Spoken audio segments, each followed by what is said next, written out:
Hello everyone. My name's Josh. Wonderful to be with you for a last time. It's my last day on staff here at Wahroonga Anglican. Thank you, Gavin. Thank you, Gavin. I have been thinking about that because farewells are pretty difficult, it turns out. Packing up is a bit of a drag. Trying to sell stuff on Facebook Marketplace and then having someone walk away after turning up at your house because you didn't clean the barbecue well enough is annoying. Saying goodbye, it's not fun, right? So sometimes I think maybe we should just stay. Maybe we should just stay. But then we remember some realities. And remember, we've decided this prayerfully, carefully. We think this is what God would have us do at this point in life. Remember realities. It's not cold all year round in the UK. Apparently there's a heat wave at the moment. Hey, that'll be good. We remember realities. How awkward it would be to tell James Chen, who we've just offered a job to, that he can't come anymore. Right, you remember realities. And remembering true things helps you stay the course, helps you get through. And actually, it helps you live life right. It helps you spend your time right if you remember true things. Today, I want to talk about the truest of things and about remembering and how that's actually key to life itself. Now, I've obviously had probably a bit more of a chance to think about these things right at the moment because of the period of change that we're in. But today I want to invite you to stop, to remember.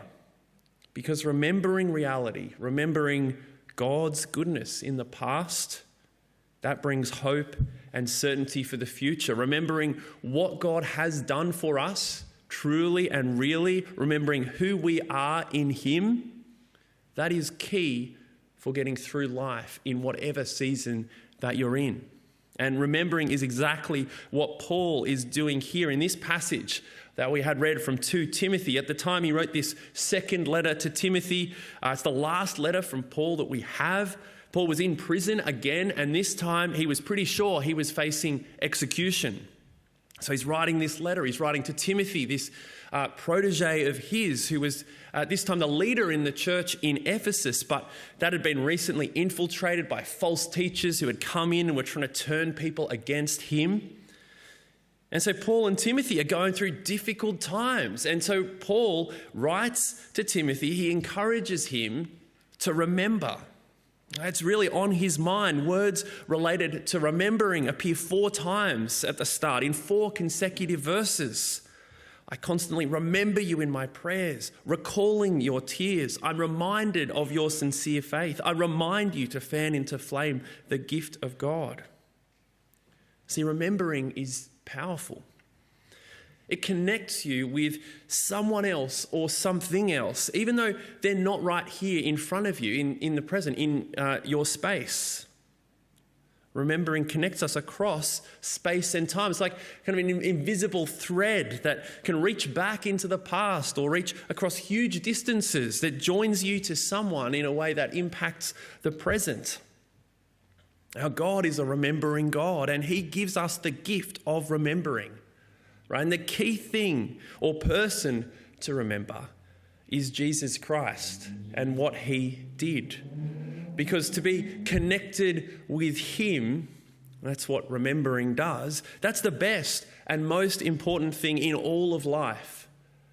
So this morning we're going to skip forward first to verses 8 to 11, which talks about remembering Jesus. We're going to come back then to the start of the passage, which is about remembering Jesus by remembering people and moments. And then we'll look at the God who remembers. So have a look with me at verse 9. This is a beautiful expression of the heart of Christianity.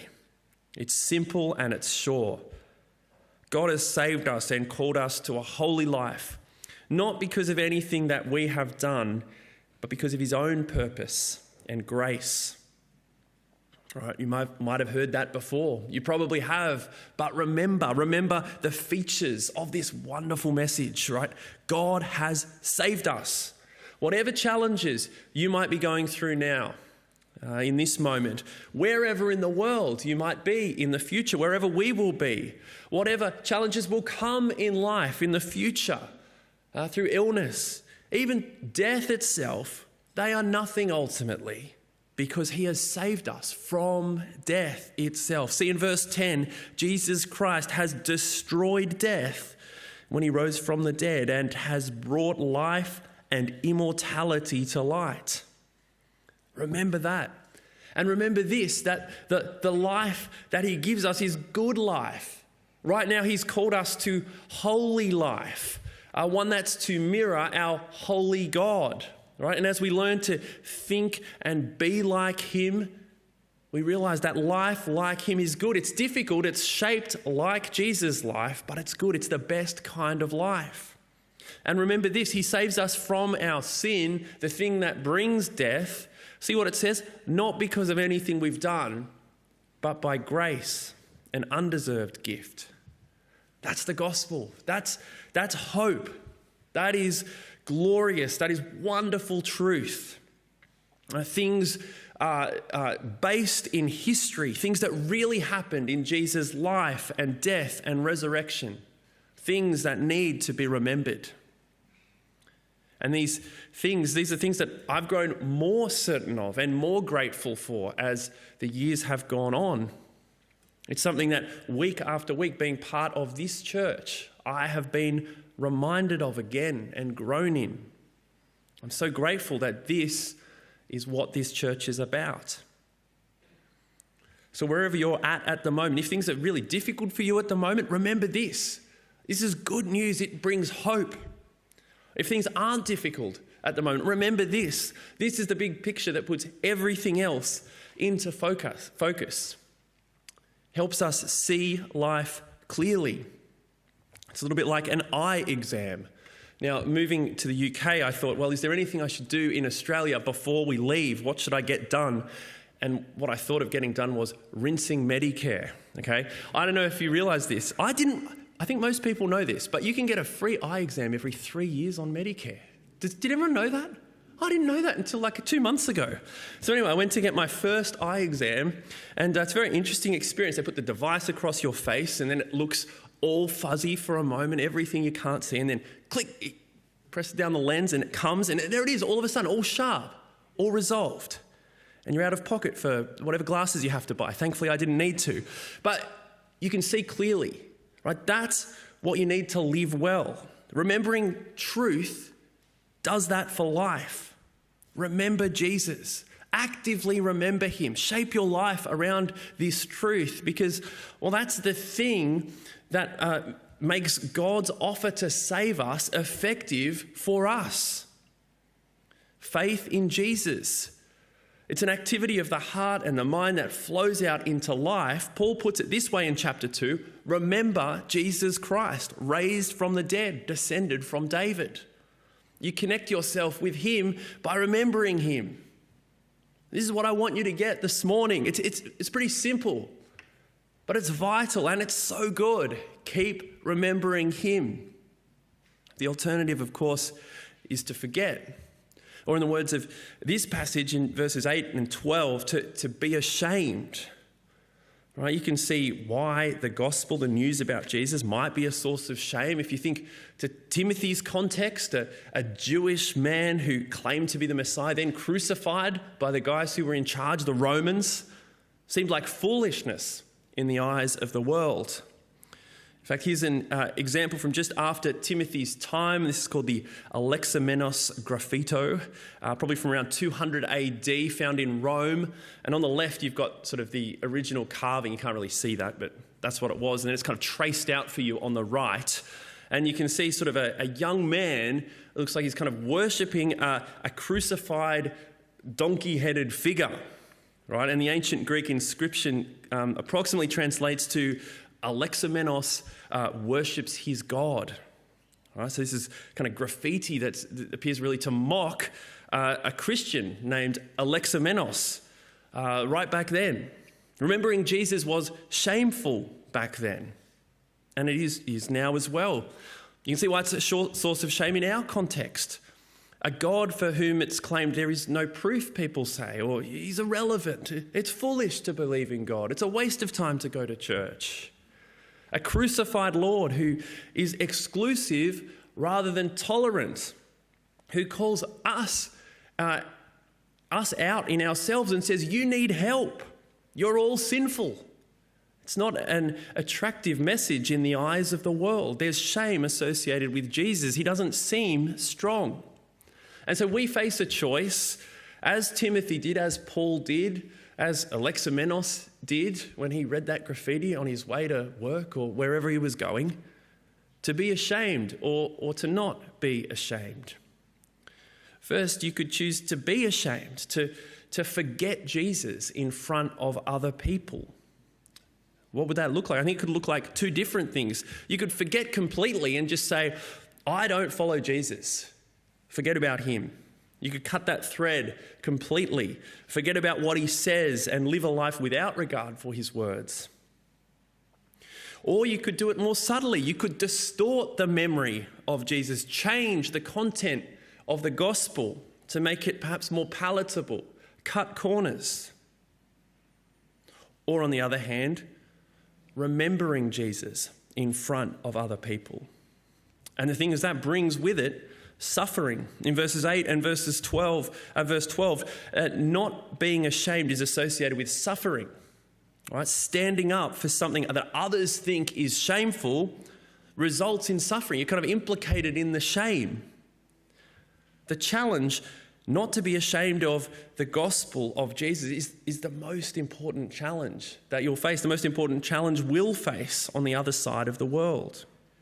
The challenge of standing up for Jesus in our words and in the lifestyle that flows out of following him, remembering him truly. It's worth it though. Jesus is worth following. He is worth shaping your life around and remembering.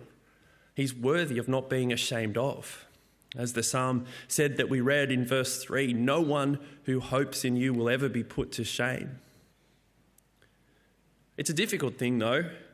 But God, in his kindness, he gives us lots of things to help us remember Jesus. In this passage, there are two of those things, people and moments in our own lives that we don't only experience, but then we can remember as well. So let's go back, have a look at verses 3 to 7 now, how Paul, who's alone in that prison, and Timothy far away in Ephesus, how they stay connected, stay remembering Jesus by remembering people and moments. All right, Paul starts by remembering people. Have a look in verse 3 as he's thanking God and what he's thinking of. He's thinking of his ancestors who served God in the past. He's thinking of the continuity that his faith has with his Jewish ancestry, a thread going all the way back to Abraham. What he believes about God, what we believe about God, it's not just a flash in the pan that kind of came out last year. It traces back through the centuries. We can think back to Paul and Timothy, before that through to God's dealings with the Israelite people, and even before that. If we remember our ancestry, it helps us remember Jesus. Paul recalls Timothy's ancestry too. In verse 5, he thinks of his grandmother Lois, his mother Eunice. Paul finds encouragement himself by remembering Timothy's trust in Jesus. Paul is helping Timothy remember how God's used others in his life. I wonder if your kind of personal ancestry is an encouragement to you, whether it's something you think back on that helps you remember reality. Your Christian ancestry, I guess I mean, but it might overlap with your blood ancestry. I remember, for instance, the way my grandparents on one side and my parents followed Jesus and the way they shaped me and our lives together. The youth minister at the church I grew up in, lots of other people. But now I can add to that all the people who have formed me and us here at Wahroonga Anglican over these years. Since I started as a fresh-faced student minister back 10 years ago now. Of course, we'll remember Andrew, the senior minister. I'll remember the way he used to look. This is a photo from about 9 years ago. That's not me, that's Tim Webb there. But Andrew still tends to like to dress like other people. I've worn the beige pants in honour of him today. But seriously, I'm so grateful for his kindness, his leadership, the way he listens, his deep Bible teaching, his vision of what could be, all motivated by his love for Jesus. He's a remarkable leader. I'll remember that. Of course, I'll remember each of my colleagues, all showing what it means to live this holy life and to serve our church family because of their trust in Jesus. I've got so many memories of what they've done. I'll remember those who've had conversations with us at morning tea, those we've been in small groups with, people we've seen come to know Jesus who didn't know him before, people who've owned their trust in Jesus for themselves, like at the baptisms and confirmations last week. Those who've, the other week, those who've we've seen keep trusting Jesus through really difficult times. You know, the way people have cared for our family in practical ways, and meals and babysitting and all the things people have done for us. We'll remember your sincere faith. That's something I'll take with me, we'll take with us. Remembering how God has worked in others in all sorts of ways helps me remember Jesus.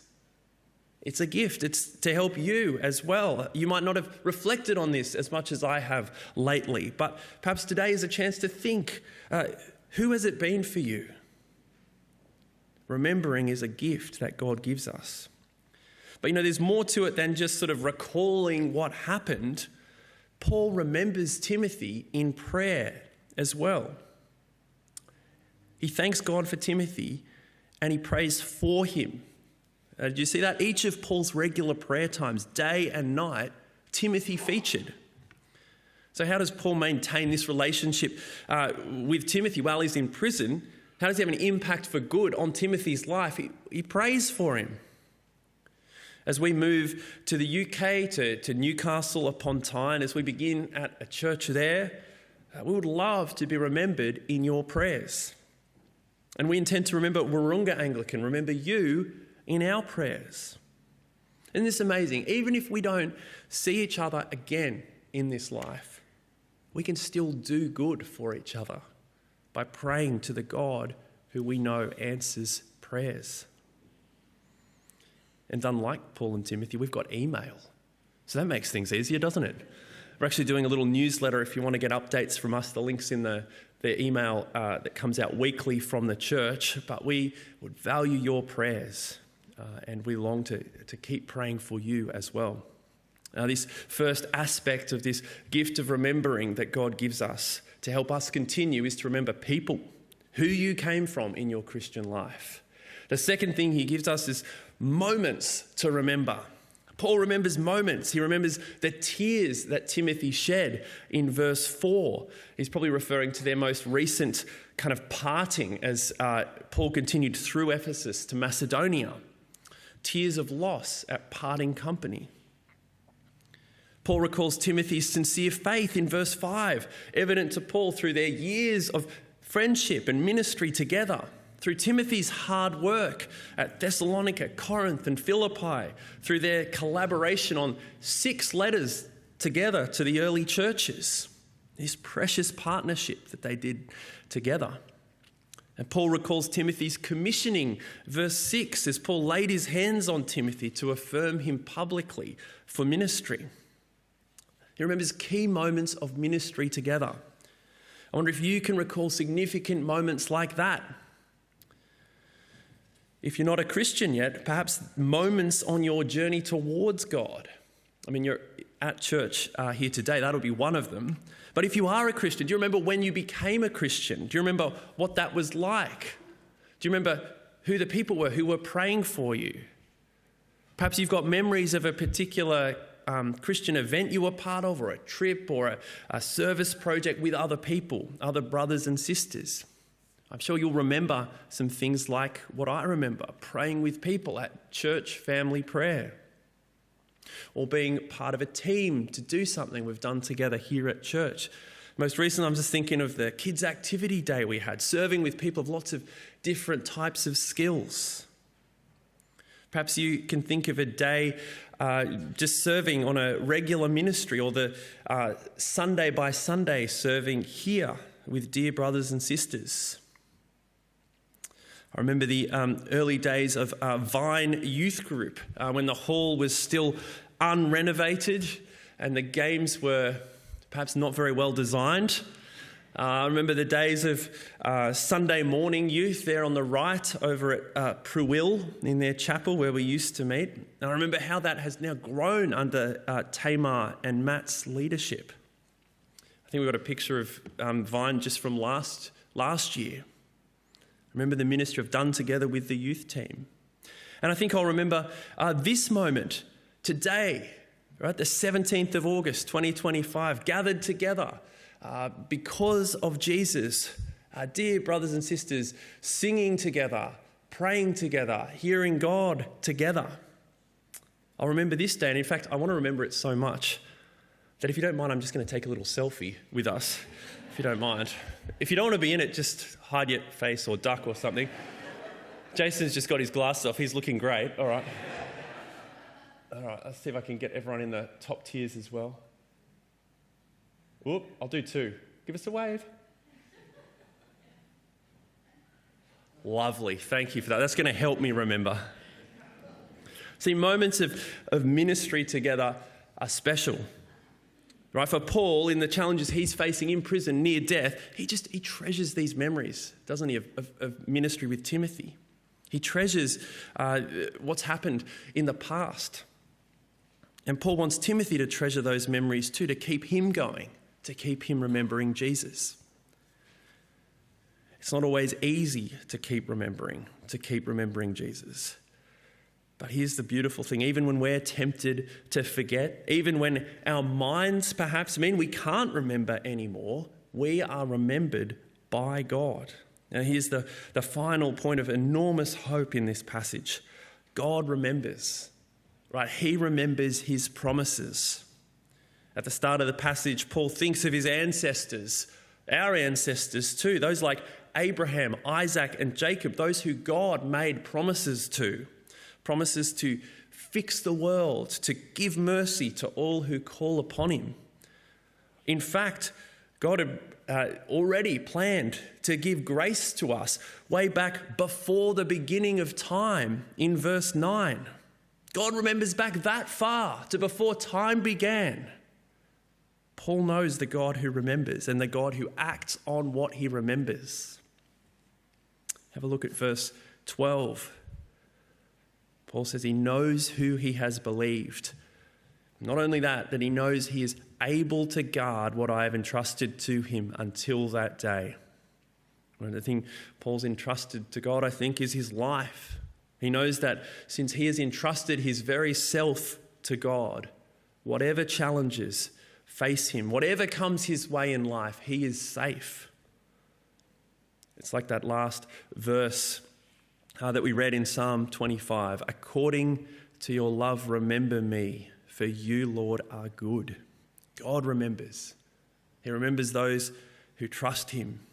Throughout whatever life may hold, whatever challenges you face, know that God can be trusted to guard your future, to guard your eternal life.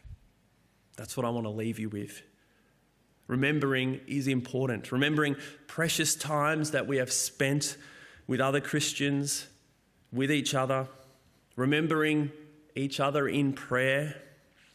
And the main thing, remembering Jesus Christ. Someone who is so sure and so true. Who was there in history in a way that's beyond just our experiences and our feelings.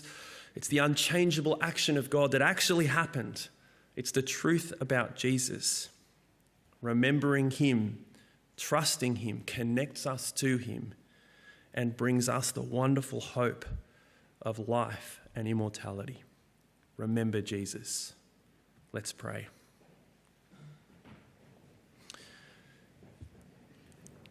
Our Father, thank you so much for Jesus. We thank you so much for the life and immortality available in him. Thank you for each other and the way you give us each other to help us remember him. Please help us do that. We thank you that you remember us. Amen.